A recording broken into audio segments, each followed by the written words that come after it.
Sudah lama tidak bertemu. Kita lama tidak berjumpa. Jadi untuk malam hari ini kita ketemu di Patik Rejo. Tentunya masih bersama Kudo Potro Yuwono. Ini memundahingan dari panjenenganipun Bapak Heru Wahyudi. Oh nggih. Nah, ini dalam rangka ulang tahun. Ulang tahun. Karo Sinten sing diulang tahun ini? Sing diulang tahun ini memang jenenge Dek Hendra Putra Pratama. Oh Dek Hendra. Didoakan sedikit ya Mas. Iki mau karo anu kok karo apa kitanan. Jadi apa ki jenenge bentuk warna baru lho. Oh ngono ta. Iki ya ora. Piye bentuke? Bentuke lek sampean kok mesine urung weruh kok ben didelokne lho tukang. Ojo Mas, ojo Mas.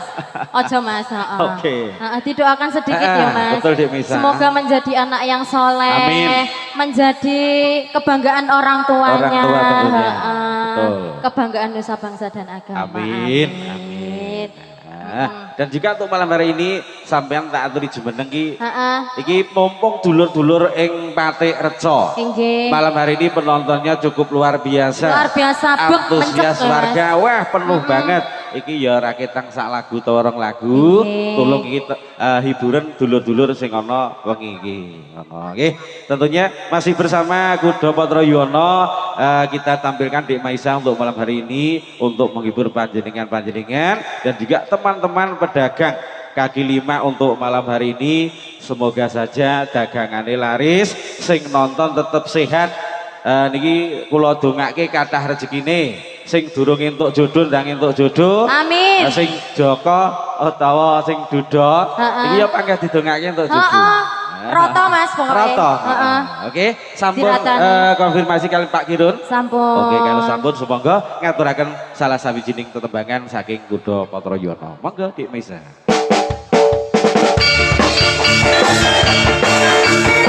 Sarang-sarang kalian Kudo Potro Yuwono.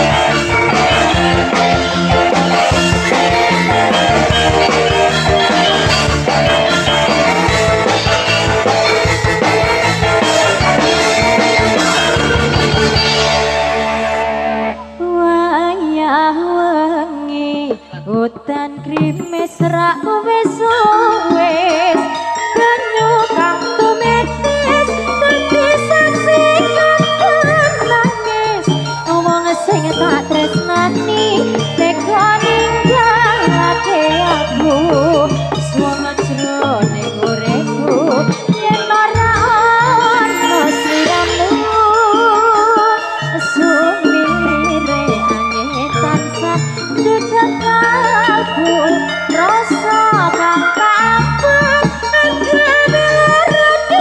aku liwat tembang kangen muka bisa dadi tombo kangen iki nandang ilang rina bengi.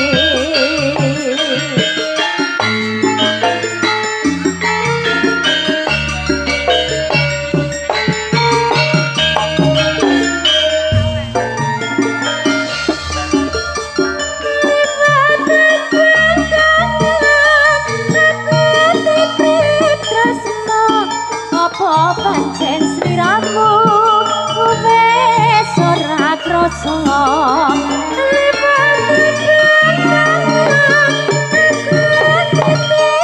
sayang tresnaku ring sliramu ora bisa ilang apa lali apa pancen wis ra ngerti sakenane aku ngenteni bangine enggak manis sing sembuh lewat kembang iki pujon tresnaku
Tembang Yes, Kak. tembang Oke, sampun. terima kasih Dik Mesa. Oke. Tentunya untuk malam hari ini kita